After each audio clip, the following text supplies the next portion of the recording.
Saya mau tanya, yang ada di sini, mau 1 putaran atau 2 putaran? Yang keras, 1 putaran, 2 putaran?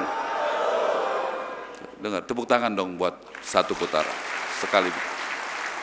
Saya lihat orang kelaparan. Saya lihat orang di depan tenda saya mati kelaparan. Saya lihat. Anda tidak pernah lihat, saya lihat. Ya kan? Kita perlu persatuan nasional, kita perlu kerjasama. Dan itu yang saya kira example, contoh yang dilakukan oleh Pak Jokowi. Alhamdulillah jadi pasca pidato Pak Prabowo, pasar modal naik 0,27% Pak. Hari ini market positif.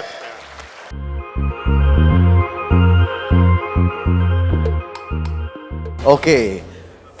Ya, kalau selama ini Pak, mitosnya kan there is no free lunch kan Pak ya. Nah, baru kali ini Pak saya dengar ada free lunch betul-betul ya. Makan siang gratis. Ya. Mikrofonnya ada Pak? Oke. Di belakang Pak. Oke. Sebelum ke Pak Prabowo, habis pidato Pak Prabowo tadi kira-kira pasar modal gimana keadaannya? Coba kasih dulu. Alhamdulillah Pak. Ya. Iya Pak. Alhamdulillah jadi pasca pidato Pak Prabowo, pasar modal naik 0,27% Pak. Hari ini market positif. Mudah-mudahan ini menjadi sebuah tanda sign kita bisa mencapai Indonesia maju. Gimana Pak? Rasanya diundang di teman-teman pasar modal ini Pak, kan katanya. Ya, Pak. Dulu nggak pernah diundang Pak katanya. Iya. Dulu nggak diundang gue. Tapi begini, saya kira ya, karena para pengusaha adalah orang-orang yang berhitung dan mereka hitung dengan kenyataan, mereka hitung dengan data, mereka hitung dengan logik. Jadi yang saya sampaikan is data, yang saya sampaikan is logic, yang saya sampaikan is mathematics, yang saya sampaikan mereka tahu. Our fundamentals are good. Yang tadi bilang itu blessing, ya. Air kita punya air, tinggal how we manage the water. We waste water, ya. And kita kadang-kadang nggak serius mencari air. Air banyak dan sudah ada teknologi macam-macam. Jadi we can be water secure, we can be energy secure, and we can be food secure. Kalau ini sudah, saya kira logically nanti ya kita nggak usah takut lah. Ya, currency kita nggak usah takut, kita bisa kasih makan rakyat kita. Bahkan kita bisa jadi supplier makan dunia. Kita nggak usah lagi dulu, kalau tidak salah 25 tahun yang lalu India importer net of food. Now they're one of the biggest exporter of food, of grain in the world. Dengan apa? Dengan management, dengan good policies, dengan water conservation practices. Lihat kenapa kita kok khawatir? Asal kita mau belajar, asal kita berani, we must have political will. Kehendaknya harus ada. Saya kira itu. Pak, keresahan Bapak soal makan siang gratis ini background story-nya kayak apa Pak? Keresahannya kenapa gagasan soal makan siang gratis ini muncul gitu. Kan Pak Prabowo kan bukan orang yang berasal dari keluarga yang susah makan siang juga kan Pak. Kalau beda sama kami ini kan kayaknya agak lebih susah gitu. Gimana backgroundnya Pak? Ya saya kira mungkin ada salah persepsi. Memang saya tidak pernah kesulitan makan. Tapi saya lahir tahun 51, kita baru 1 tahun merdeka. Tidak ada orang kaya waktu itu. Orang tua saya profesor, ya makan kita sangat sederhana. Makanya saya suka nasi goreng. Apa itu nasi goreng? Nasi goreng adalah nasi kemarin yang digoreng, ya kan? Saya kira Pak Edwin juga mengalami, benar nggak Pak? Iya, sekarang aja dia pengusaha sukses. Kalau sekarang nasi gorengnya pakai telur 3 Pak? Itu nasi goreng itu nasi kemarin yang digoreng di pagi. Telurnya 1 telur dimakan 6 orang, ya kan? Didadar, tambah sedikit apa gitu, dipotong strip-strip. Jadi begini, intinya begini, saya komandan pasukan. Tentara itu operasinya bukan di kota besar, bukan di Menteng. Kita di gunung-gunung, saya lihat orang kelaparan. Saya lihat orang di depan tenda saya mati kelaparan. Saya lihat. Anda tidak pernah lihat, saya lihat. Ya kan? Jadi di situ bagi saya masalah pangan itu utama. Dan sebagai tentara, sebagai komandan, kita mengerti bahwa tanpa pangan tidak ada peradaban. Tidak ada Republik Indonesia kalau tidak ada pangan. Kita waktu proklamasi 17 Agustus, kita perang lawan Belanda, tidak ada APBN. Tidak ada gaji untuk tentara. Tidak ada LP. Yang kasih makan siapa tentara? Saya tanya. Yang kasih makan rakyat di desa, petani-petani itu kasih makan. Saya pernah mengalami tahun 70. Saya di desa-desa rakyat kasih makan. Orang miskin kasih makan kepada tentara. Jadi bagi saya masalah pangan adalah utama. Jadi kalau saya nanti mimpin, bagi saya pertama food security, energy security, water security, clean government, ya kan, affirmative action, and then the economy, kita will give opportunity for business to take the initiative and to flourish. That is why I say win, win, win, win. Everybody wins in a flourishing economy. Saudara-saudara, kita harus belajar dari success stories. Ya. Saya tidak masalah ideologi, saya tidak komentar. Ideologi negara masing-masing negara. Kamboja punya, Thailand, Malaysia punya, Tiongkok punya. Tapi we have to admit Tiongkok itu success story. Dia hilangkan kemiskinan. 1,4 miliar manusia dia bisa hilangkan kemiskinan di situ. So we have to learn. Kita harus berani juga seperti pemimpin-pemimpin Tiongkok. Kita harus hilangkan kemiskinan. But kalau kita hilangkan kemiskinan dan kelaparan, everybody will succeed. Everybody benefit. Saya kira demikian. Saya kira ini orang logika semua. They all right. You will understand. With high growth, everybody wins. Terima kasih. Oke, menarik. Pak Prabowo kemarin kan juga sempat, sebelum kita nanti buka untuk teman-teman Bapak Ibu untuk bertanya, 2 orang Pak. Kemarin juga sempat ramai Pak, mempertanyakan kembali tentang hilirisasi. Ada yang bilang ke harga nikel sekarang sudah 30% turun, tahun depan diperkirakan akan oversupply. Sehingga dipertanyakan lagi Pak, kita stop ekspor nikel. Soal hilirisasi kemudian diperdebatkan lagi. Perspektif Pak Prabowo apa Pak tentang rame-rame belakangan ini Pak, omon-omon belakangan ini Pak? Jadi begini, komoditas adalah komoditas. Ada harga naik, ada harga turun, tapi rata-rata, tapi yang paling esensial adalah bahwa nikel itu adalah suatu bagian, suatu elemen yang dibutuhkan oleh industri. Dan kita punya nikel, salah satu yang terbesar di dunia. Jadi kenapa kita harus jual nikel kita murah diolah di luar negeri? Ya, jadi ini gak tahu saya pemikiran orang-orang itu. Saya benar-benar gak paham. Iya kan? Saya kira itu jawaban saya. Ya. Dan kita tidak hanya bicara nikel, kita bicara semua. Kita bicara timah, kita bicara karet, kita bicara tembaga, kita bicara rumput laut. Tadi saya nggak sempat bicara rumput laut. Dari rumput laut kita bisa hasilkan pupuk organik. Dan kita punya panjang pantai kedua terbesar di dunia. Saya lupa hitungannya, nggak tahu berapa puluh juta hektar kita bisa produksi rumput laut. Rumput laut selain untuk pupuk, rumput laut bisa untuk juga biosolar.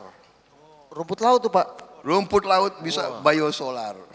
Dan ini sudah dilaksanakan di Bali, sudah ada beberapa, sudah diuji coba. Sekali lagi, karunianya kita terlalu banyak. Ya. Jadi jadi hilirisasi tidak hanya satu. Ya kan nanti sebagai contoh Freeport, berapa puluh tahun mereka sudah menghasilkan tambang. Baru kalau nggak salah tahun ini Presiden Jokowi meresmikan smelter di Gresik, ya Pak Erik ya. The first time in history. Akhirnya hasil tambang itu hilirisasinya di Indonesia. Ya. Dan itu diketemukan kalau tidak salah 60 ton emas ya. 1 tahun ya. Kalau tidak salah, ya benar ya. Ya, jadi kalau tidak salah cadangan emas di Bank Indonesia sekarang kalau tidak salah hanya 120 ton. Benar, coba cek. Is it correct Pak Erik? Pokoknya di bawah 300 ton lah. Cadangan emas kita di Bank Indonesia. Ada staf saya nggak bisa cek. Bayangkan kalau sekarang kita hasilkan 60 ton emas setahun. In 3 years, 4 years kita cadangannya sama dengan 70 tahun. Itu hasil hilirisasi. Ya, belum yang lain-lain hilirisasinya. Jadi saya kira apa ya, you cannot go against logic. Janganlah mau minterin kita. You going against logic, go against common sense. Ya, ini tidak perlu PhD, tidak perlu. Bahwa kalau kita olah di Indonesia, lebih untung untuk rakyat kita. Ya. Saya punya datanya ada di buku saya, berapa peningkatan nilai yang kita dapat. Ya, on all those commodities. Contoh yang paling dasar boksit. Boksit diolah menjadi alumina. Alumina diolah menjadi aluminium. Aluminium dipakai untuk TV, untuk pesawat terbang, untuk kapal, untuk mobil, untuk motor. Nearly semua barang-barang yang kita pakai dalam kehidupan sehari-hari ada aluminiumnya. Masa kita jual gelondongan dijadikan aluminium, kita beli mobil, kita beli pesawat terbang, it doesn't make sense. Ya, so we are talking about common sense. Hilirisasi vital untuk kebangkitan bangsa Indonesia. Terima kasih. Oke. Kita Pak izin Pak, karena animonya luar biasa, kita buka sesi pertanyaan. Siapa yang mau nanya? 2 orang Pak. Nah, kita belah dari blok barat dan blok timur nih Pak ya. Nah, karena oke, Bapak ini tengah-tengah di blok mana? Oh bebas aktif Pak kalau tengah ini ya. Ada lagi yang mau tanya? Satu lagi? Oke. Oh nggak ada? Oh nggak ada sesi pertanyaan? Oh ya udahlah. Boleh deh satu deh Pak, boleh deh tanggung. Udah ada pertanyaannya. Oh ada di sini. Iya. Oh Pak, sorry ya Pak, ternyata udah pakai digitalisasi kalau kata Pak Prabowo. Iya kan? Kalau saya masih analog nih Pak. Nah. Oke, kita bacakan aja. Dari Rahel Olivia, ditujukan kepada Bapak Prabowo Subianto. Apa pandangan Pak Prabowo dengan investasi bodong yang banyak terjadi?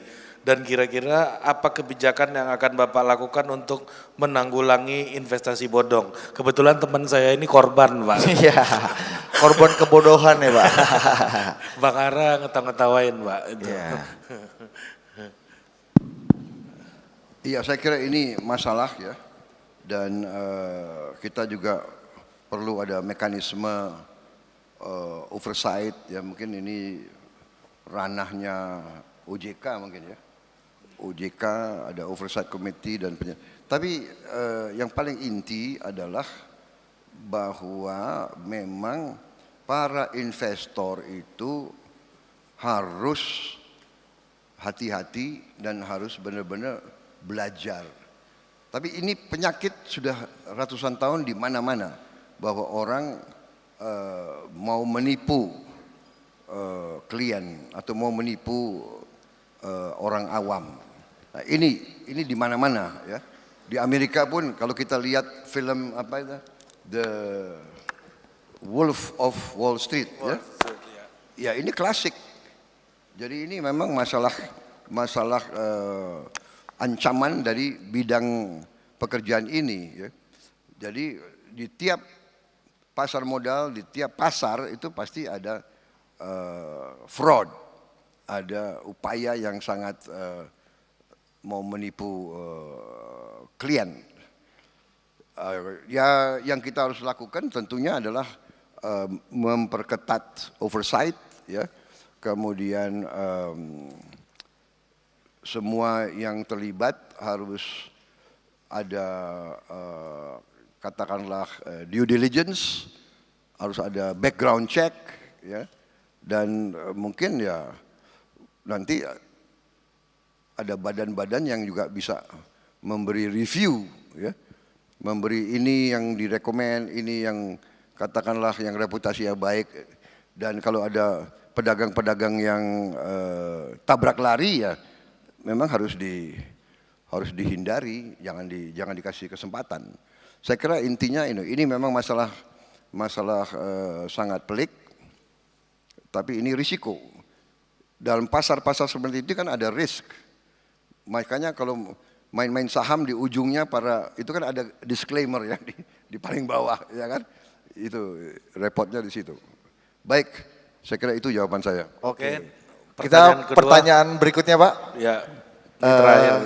Ini dari Michael Yoh, ya. Beberapa hasil survei terpercaya menunjukkan bahwa pasangan Prabowo Gibran sudah mencapai elektabilitasnya 48%. Nah ini popularitasnya sudah 48 sampai 52%. Terkait, boleh tepuk tangan Bapak Ibu ya kalau semangat.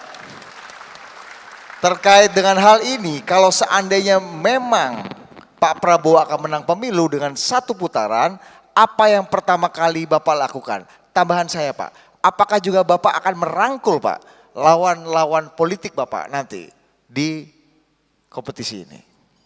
Jadi memang itu sudah saya sampaikan beberapa kali ya bahwa saya ingin menciptakan kondisi yang tadi saya katakan, kondisi kerukunan, kondisi kerjasama, collaboration. Karena tradisi bangsa Asia menurut saya lebih agak berbeda dengan tradisi Barat. Barat suka dengan demokrasi teriak-teriak, dengan demokrasi kadang-kadang caci maki, dengan demokrasi yang akhirnya menimbulkan sakit hati dan dendam. Kita lihat saja di Amerika, ya kan,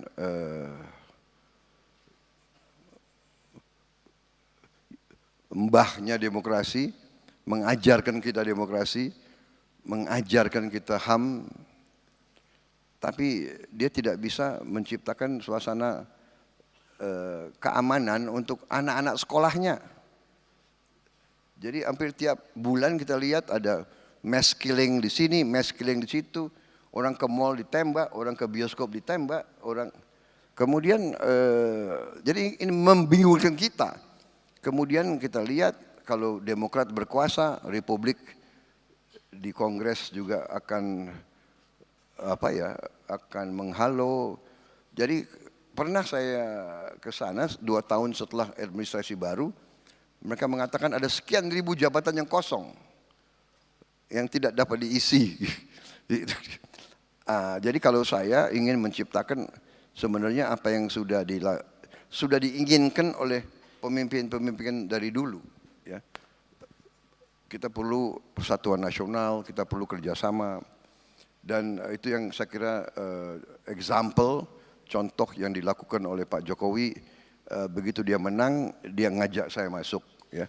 Jadi saya terus berusaha memelihara hubungan baik ya dengan semua pihak. Ya. Saya berusaha terus, ya kan. Tapi Anda sendiri melihat, kadang-kadang saya tidak mengerti. Ada mungkin penasihat-penasihatnya nggak jelas dari mana. Mungkin penasihat-penasihatnya dari mana ya, sampai dalam debat seperti itu. Tapi sudahlah, saya nggak terlalu memikirkan, karena yang penting rakyat yang akan menentukan. Ya. Jadi, tapi kalau ditanya langkah saya pertama, oke lah. Tentunya kita ingin menciptakan itu, ingin sesuatu apa ya, national unity, national reconciliation. Tapi yang paling penting, tindakan pertama ya, saya even begitu sudah yakin ditetapkan menang ya, yang paling penting dan paling pelik adalah menyusun tim, to form a team. Main sepak bola aja yang paling penting to form a team.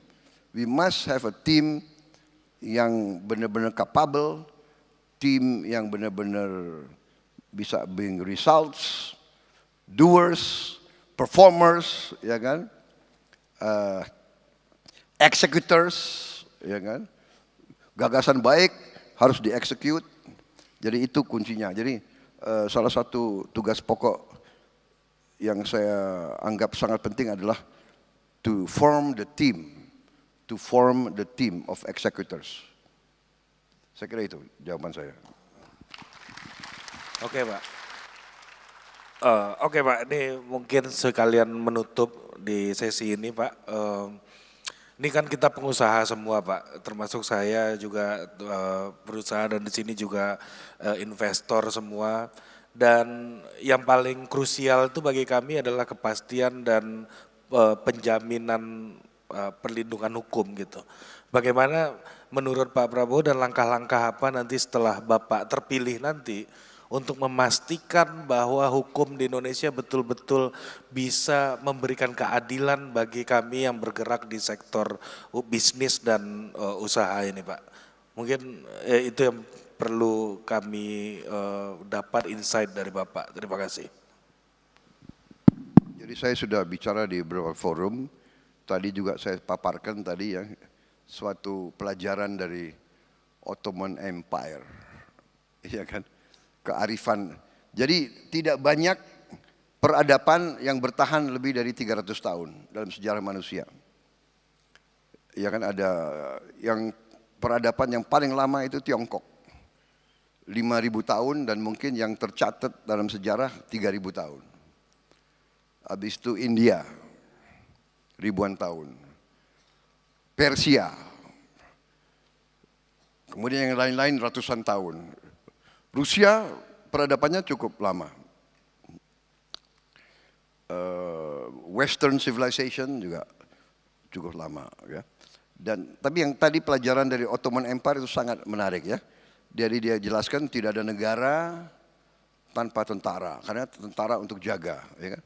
Tidak ada tentara tanpa uang, ya kan. Tidak ada uang tanpa rakyat, tanpa uang tanpa kemakmuran. Tidak ada kemakmuran tanpa rakyat yang bahagia. Rakyat harus bahagia. Rakyat termasuk pengusaha, pedagang, petani. Petani harus untung. Nelayan harus untung. Dia menghasilkan pangan. Di Jepang itu dilindungi. Di Prancis dilindungi. Dijamin bahwa dia nilai tukar. Penghasilannya harus bagus. Ya kan? Nah, nelayan. Semua pelaku ekonomi harus untung, harus hidup dengan baik. Dari situ rakyat bahagia. Rakyat bahagia, dia mau bayar pajak. Tapi pajak juga tidak bisa mencekek, iya kan? Pernah ada pemerintah di mana? Di Perancis ya, berapa tahun yang lalu? Holland ya. Dia kalau tidak salah setiap orang berpenghasilan di atas $1 juta, dia kasih pajak 90%. Ya lari semua kan. Jadi saudara-saudara, semua ini harus dengan tolok ukur yang masuk akal tadi, logik, pas, ya kan. Keadilan, ya tadi tanpa keadilan nggak ada pemerintah yang bisa berhasil. Jadi tidak hanya keadilan untuk para pengusaha, keadilan untuk petani, nelayan, buruh, rakyat. Kita harus itu salah satu usaha yang saya pernah cerita. Kalau saya pendekatannya harus realistis, sistemik. Ya hukum harus fair, tapi bukan soal hukumnya. Hukum kita bagus, tapi penyelenggara negara itu yang kita harus didik, edukasi, dan kita jamin kualitas hidupnya. Itu yang saya bicarakan waktu itu kan di KPK dan sebagainya. Ya. Jadi bukan soal apa-apa, kita harus realistis semuanya. Ya pernah apa ya? Ya kita, Anda ini pelaku-pelaku, Anda mau dapat tenaga yang baik, ya, karyawan yang baik, Anda harus kasih gaji yang fair, yang bagus. Saya kira itu jawaban saya. Baik, Pak Prabowo, ini untuk menutup acara kita pada siang hari ini, udah sore Pak ya. Menutup acara pada sore hari ini, mungkin Pak Prabowo bisa sekali lagi Pak memberikan pesan-pesan Pak kepada para investor, para pelaku bisnis yang juga sudah hadir di sini. Sekali lagi Pak, apa yang menjadi concern Bapak dan apa yang Bapak harapkan dari dunia usaha dan investasi ini Pak? Saya kira saya sudah bicara sangat panjang ya. Sudah mengerti lah bahwa we are in the same boat, kita nasibnya sama, kita harus buat semua berhasil. Intinya tadi collaboration, kerjasama, moderation, compromise, logic, common sense. Everybody must win, itu pendekatan saya. Everybody must win, everybody must feel happy, everybody must feel secure. Hanya dengan itu kita bisa mencapai apa yang kita inginkan. Ya, everybody must win, everybody must be happy. Semua tingkat, semua itu. Dan menurut saya, we have the means, we have the resources, we just need the will and the management capability. Saya kira itu dari saya. Terima kasih. Oke. Baik, terima kasih. Tepuk tangan sekali lagi untuk Bapak Prabowo Subianto. Kita sebelumnya Ya, kita serahkan kepada Chief Economist Betul. dari Trimegah Ya. untuk memaparkan gitu. Ya. Bagaimana proyeksi perekonomian di 2024 dan kaitannya dengan pasar investasi tentunya. Betul. Ya. Dan kami sudah survei Pak Farul Fulvian ini, Chief Economist Trimegah. Di ruangan ini elektabilitasnya 80% Pak beliau Pak. Tadi banyak yang tepuk tangan di Betul, kan? belakang. Ya. Ya. Kami Dan- persilakan kepada Pak Farul Fulvian. Ya.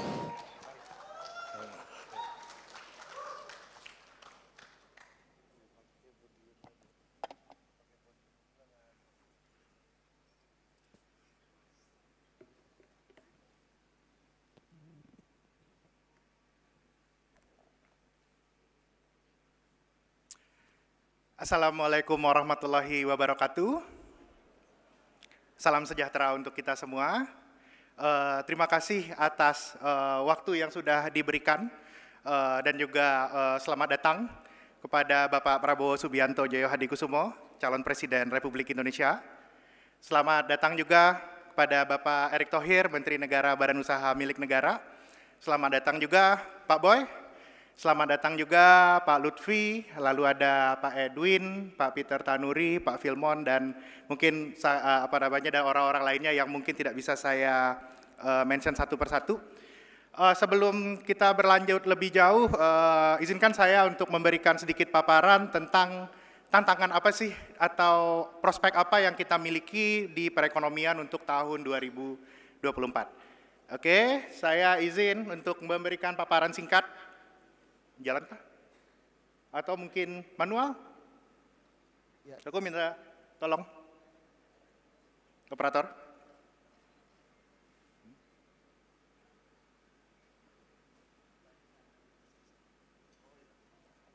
Oke, Anda tahan dulu, lagi dipersiapkan. Oke, Ya, lagi persiapkan oke, ya. siap. Memang Iya. ya. Anda tadi salah nyebut Pak Erik tuh, masa menek BUMN? Iya. Nggak ada menek lagi sekarang Iya. bos. Iya. Beliau ini terakhir ngapali menteri ketika zaman Orde Baru ini loh Pak Erik lah. Jadi masih Menteri Negara BUMN. Iya, gitu. Iya. Ya. Oke. Gimana? Udah belum? Belum? Oke. Oh ya, Nah, Pak Farul ini, Pak Prabowo izin Pak, Pak Farul ini sebelum jadi Chief Economist Trimegah, beliau ini salah satu lulusan terbaik di Fakultas Ekonomi dan Bisnis UI Pak. Ya, tepuk tangan untuk Ya. Farul ya. Lulus 4 Pak tahun Budi Pak. ini bisa aja Pak. Ya, lulus 4 tahun Pak, tapi selama ini Pak yang dia banggakan bukan karena lulus cum laude 4 tahun di UI Pak, tapi karena dia masih sempat diajar oleh Profesor Sumitro Joyo Hadikusumo Pak. Ya. Ya. Yang pemikiran ekonominya mirip sama Pak Prabowo kata Bapak tadi kan. Beliau ini orang ekstrim Pak, tapi ekstrimnya tengah, ekstrim tengah Pak. Udah belum nih, kita mau ngomong apa lagi nih ya kan? Ya. Oke, kalau gitu biar kita nggak apa namanya ya, nggak. Ya, udah nggak usah berlama-lama. pakai PPT. Oke, Iya. aku mau. Anda nih kayak Pak Prabowo dong, luas wawasannya, nggak usah bergantung sama Pak PowerPoint. siap. Iya. Iya, makasih. Mungkin saya hanya ingin menyampaikan paparan bahwa dunia kita saat ini, Bapak Ibu sekalian, itu dunia yang sudah sangat berbeda. Kalau dari 20 tahun terakhir, jargon utama yang selalu digaung-gaungkan di dunia internasional itu adalah globalisasi.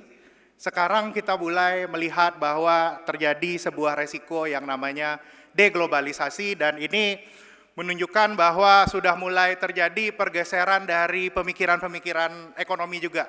Jadinya kalau sebelumnya orang menggaung-gaungkan free trade, sekarang itu makin banyak orang itu mulai bahasnya itu fair trade.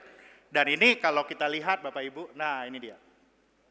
Things yang saya lihat akan berubah dalam beberapa tahun ke depan ini, mungkin juga sebagai saran juga bahwa musim ekonomi ini kita udah mulai akan ada perubahan Pak. Dari berbagai ahli melihat bahwa kita udah lihat bahwa interest rate itu higher for longer, tingkat suku bunga sudah nggak bisa rendah lagi, dan kalau kita melihat sejarah itu adalah tanda-tanda dari sebuah siklus ekonomi yang namanya Kondratiev Spring.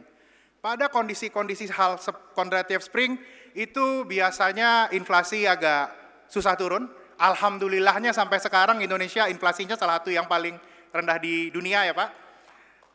Ini terakhir kita tercatat inflasi di 2,8%, kita sangat mensyukuri hal tersebut, tapi kita udah harus ingat bahwa di banyak tempat di dunia sana, kondisi sudah berubah, inflasi itu cenderung tinggi, kita mengimpikan interest rate itu turun lagi seperti dulu, mungkin udah nggak bisa. Nah, lalu terkait dengan ini Pak, saya selalu percaya bahwa inflasi dan kestabilan ekonomi itu adalah pangkal dari kestabilan.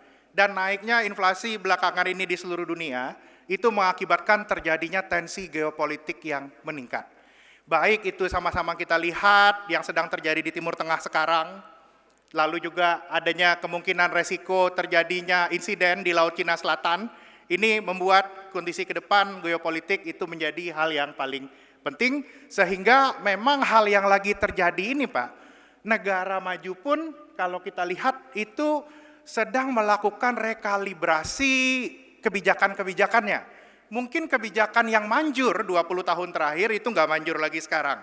Salah satunya dari Gubernur Federal Reserve udah melihat bahwa bisa jadi problem di sisi suplai perekonomian itu terjadi lebih sering, dan pada 2024 mereka akan melakukan review terhadap mindset kebijakan yang terjadi selama ini. Ini membuat kita menuju tahun 2024 untuk Indonesia, kita hanya bisa bilang prospek Indonesia bagus, pertumbuhan kita masih 5%, tapi jangan complacent.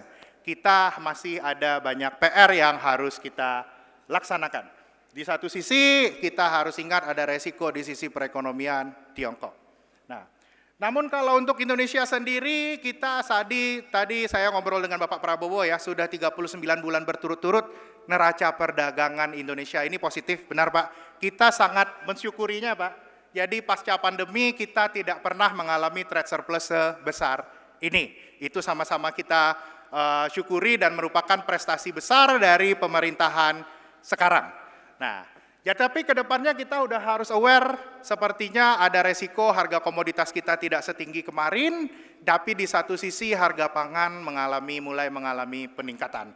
Ini hal yang aku lihat adalah hal yang mesti kita waspadai menuju tahun 2024. Nah, terkait dari investor pasar modal, sebenarnya pasar modal kita pertumbuhan jumlah investornya ini sangat menggembirakan Pak. pertumbuhan investor kita itu naiknya itu dengan compound annual growth rate setahun itu 50%. Dan total dari jumlah investor kita ada di 12 juta akun saat ini Pak. Walaupun mungkin yang aktif itu baru setengahnya. Tapi mungkin hal yang berikutnya harus kita kejar, termasuk juga menuju visi Indonesia Maju, return on investment dari IHSG itu juga harus ditingkatkan.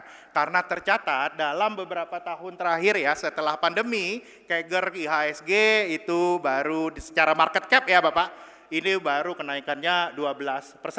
Mungkin ini yang berikutnya harus kita perhatikan. Nah, ada beberapa isu yang lain ini kejadian ini. Mungkin aku mau cerita sama Pak Prabowo ya, data terbaru. Sama-sama kita ketahui sekarang India itu mulai mengurangi keinginan dia untuk mengekspor pangan.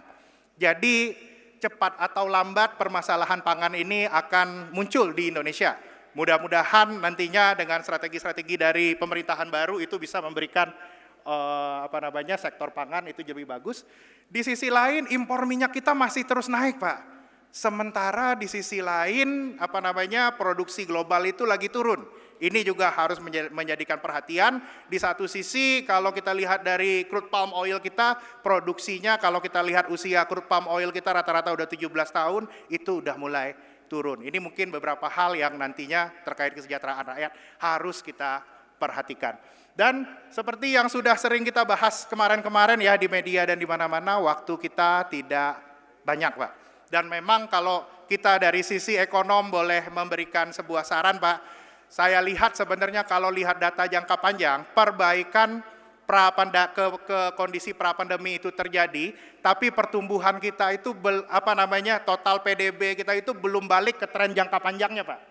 Yang tren jangka panjangnya yang warna hitam, yang merah itu PDB nominal realnya yang ada sekarang. Jadinya saat ini sebenarnya Indonesia masih ada gap dari PDB kita 500 triliun yang tentunya itu mungkin kita masih jadinya itu ada shortage dari pendapatan pajak sekitar 50 triliun. Ini yang membutuhkan ke depannya itu kebijakan-kebijakan yang cepat tanggap dan hasilnya cepat Pak. Ini dengan adanya bonus demografi kita tentunya kita butuh mengeluarkan kebijakan yang cepat dan memberikan hasil yang banyak. Karena waktu kita tidak banyak, puncak demografi kita akan tercapai dalam waktu kurang dari 10 tahun ini Pak.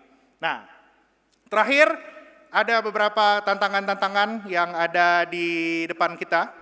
Tantangan itu yang ini kita coba summary-kan, ada tantangan terkait dengan ketahanan pangan, pendapatan pajak, tentunya tadi kita obrolkan ya Pak, bagaimana caranya tax ratio itu bisa meningkat, pertumbuhan dan pemerataan, peningkatan daya saing dan hilirisasi, isu geopolitik, kalau lebih spesifik SDM-nya itu stunting, pemanfaatan bonus demografis, dan isu deglobalisasi.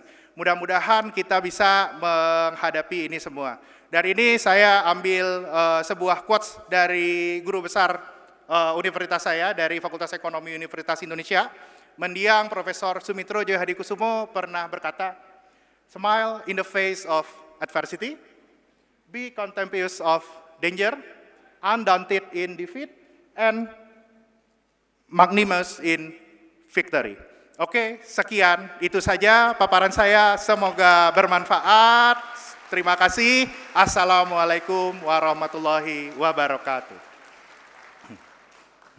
Wah, terima kasih Pak Fahrul. Boleh kita berikan tepuk tangan sekali lagi dong Bapak Ibu sekalian. Terima kasih Pak Fahrul. Untuk presentasinya, betul sekali. Mudah-mudahan kita bisa bersama-sama ya mempersiapkan strategi-strategi yang mantap ya, yakin ya. Untuk menghadapi tantangan dan juga meraih peluang tahun 2024 ini. Ini Mas Budi, Mas Ari izin nih kita dapat titipan pertanyaan dari panitia. Katanya kepengen siapa lagi ya ada figur-figur yang bisa ikut menampilkan, menyampaikan hal-hal yang penting untuk diketahui oleh semua orang.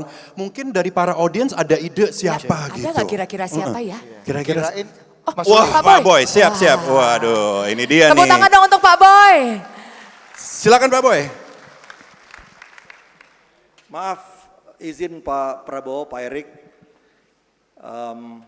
Itulah mungkin untungnya kalau jadi pemegang saham pengendali bisa motong-motong sedikit Pak.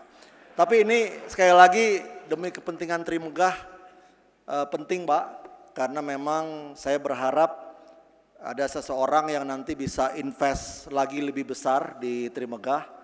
Kebetulan kawan saya sendiri dan semua di sini memang selalu berharap kan investasinya naik. Kalau bisa kan tiap hari auto reject atas gitu. Saya minta Pak Ara mungkin kasih sepatah dua patah kata Pak Ara. Ini investor besar sekarang Pak. Tadinya politisi, terus jadi pengusaha, sekarang jadi investor pasar modal Pak. Jadi mungkin Pak Ara bisa sharing sedikit. Silakan Pak Ara.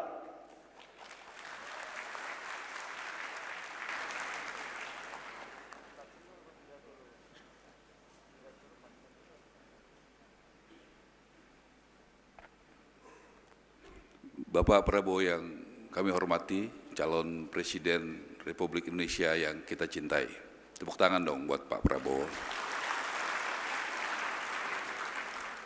Sahabat saya Boy Thohir, kakak saya, Pak Erik, Pak Menteri yang luar biasa, Pak Lutfi, Pak Wisnu ini teman saya SD, Pak Peter Tanuri, Pak Edwin, Pandu, Pak Tommy, dan Filmon, dan semua yang ada di tempat ini. Saya hari ini bicara bukan sebagai wakil ketua TKN bidang ini itu, ya, tetapi sebagai investor di pasar modal. Tadi Pak Boy berjanji saya boleh ngomong apa aja, 3 menit, ya gitu. Jadi Pak, yang ada di sini pikirannya pasti nomor 1 bagaimana mau cuan, betul nggak? Coba yang mau cuan angkat tangan. Tuh, ya, ini semuanya orang bebas, ya, independen, punya sikap, ya, gitu. Yang kedua, semua pasti nggak mau punya masalah hukum. Yang setuju pendapat saya angkat tangan. Nah, itu Pak. Yang ketiga, pasti ingin pajaknya itu yang fair, apalagi bagi pengusaha-pengusaha investor pemula itu jangan terlalu besar. Tapi nanti kalau untungnya makin besar, dan jangan juga hanya berburu di kebun binatang, tapi bagaimana take base-nya dibesarkan. Setuju nggak? Kalau setuju coba tepuk tangannya lebih keras. Kenapa?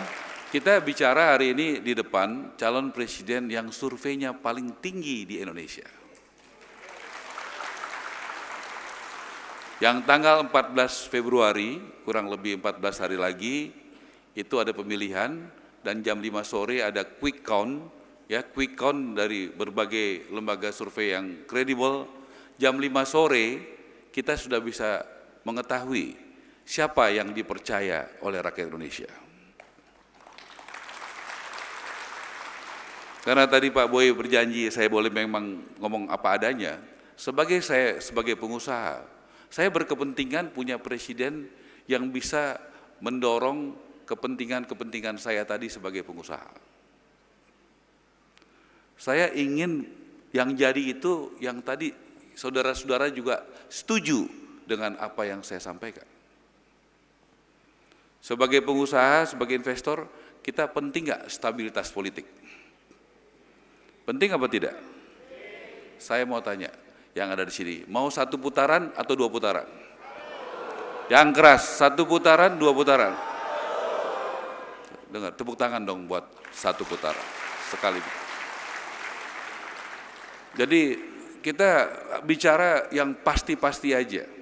Saya tertarik dalam konteks Pak Prabowo sebagai calon presiden yang saya dukung sebagai pengusaha. Kenapa? Di sini ada Pak Erik, ya, Menteri BUMN. Terima kasih Total Politik tadi mengkoreksi, dan silakan mengkoreksi saya kalau berani, ya, gitu. Jadi bukan kalau mau, ya, kalau berani gitu. Nanti nggak dapat order lagi. Jadi Pak Prabowo itu Menteri Pertahanan, bersama Pak Erik, Menteri BUMN, bersama Jaksa Agung. Betul, kita pernah mendengar di Asabri beberapa waktu lalu ada masalah. Investasi yang tidak tepat, bukan di saham-saham yang benar, tetapi saham yang tidak benar. Pernah dengar nggak begitu? Kalau yang dianggap melindungi investor apa? Mau dibiarkan atau investasi yang nggak benar begitu diselesaikan secara hukum. Secara hukum dong. Setuju nggak begitu? Pak Prabowo sebagai Menteri Pertahanan dan Pak Erik dan Pak Jaksa Agung itu menegakkan dan memberikan kepastian hukum. Tidak melindungi siapapun di sana, termasuk senior-senior beliau yang mengurus di Asabri yang tidak benar mengelola uang-uang nasabah. Itu namanya karakter, sikap. Biasanya banyak omon, ya, tapi sikap ketegasan tidak berani. Tidak punya nyali untuk menyampaikan kebenaran itu. Yang kita butuhkan pemimpin yang punya nyali, menegakkan aturan, atau yang tidak punya nyali. Punya nyali dong. Nah, saya hanya menyampaikan apa yang saya sampaikan dan saya yakini tentang Pak Prabowo. Pak Prabowo investasi di pasar modal, pajaknya final, berapa Filmon? 0,1%. Anda setuju dinaikkan atau tetap atau diturunkan? Tetaplah ya, coba tetap naik atau turun? Coba, yang keras suaranya biar calon presiden kita dengar ya. Tetap naik atau turun? Tetap. Jadi mereka juga adil Pak. Nggak minta turun, nggak minta naik, tetap saja, lanjutkan saja yang sudah baik-baik ini sudah cukup. Jangan pertemuan-pertemuan ini nggak ada gunanya. Nggak ada gunanya, Pak Prabowo tidak mengerti pikiran dan hati kita. Apa kemauan kita? Pertemuan yang efektif adalah antara yang akan membicarakan, yang memimpin ke depan, dia mengerti apa kemauan daripada konstituennya, daripada masyarakatnya, dari pengusahanya, sehingga keputusan yang diambil menjadi benar dan bijak dan produktif bagi bangsa dan negara ini. Itu adalah sesuatu yang benar. Dan ini adalah forum yang terhormat. Saya rasa Filmon, anak muda yang luar biasa, 27 tahun sudah jadi CEO, saya dengar untungnya tambah meningkat. Kamu bisa kumpulkan investor-investor paling hebat di Indonesia, retail dan individual hari ini. Ya, dan institusional. Bagus, ini adalah soal kepercayaan. Ini hari kerja, ya udah habis makan siang, tapi saya lihat dari ujung ke ujung rasanya penuh semua. Dan banyak saya ketemu dengan teman-teman saya yang juga adalah investor dan pemain di pasar modal. Jadi saya berani memberikan testimoni Pak Prabowo, yang hadir di sini orang-orang yang punya kredibel dan reputasi yang ada bermain di pasar modal. Jadi kita tidak bertemu dengan orang yang tidak jelas. Pak Prabowo dengan rendah hati sebagai investor, saya investor individual, bukan institusional. Saya investasi sekitar 400 sampai setengah triliun satu tahun di pasar modal individual. Sekitar 400 miliar. Dan saya bersyukur salah satu pemasukan dari buat grup saya itu adalah yang termasuk terbesar adalah investasi di bidang saham dan di pasar modal. Karena ada kepastian hukum dan saya doakan Bapak bisa memberikan dan yakin bisa memberikan kepastian hukum dan juga bisa juga memberikan rasa keadilan. Begitu banyak anak-anak muda kita sekarang yang belajar untuk bermain di pasar modal, tentu butuh pemimpin yang strong, yang kuat, yang pro bisnis, yang juga mengerti bisnis, sehingga nanti bisa berjalan dengan baik.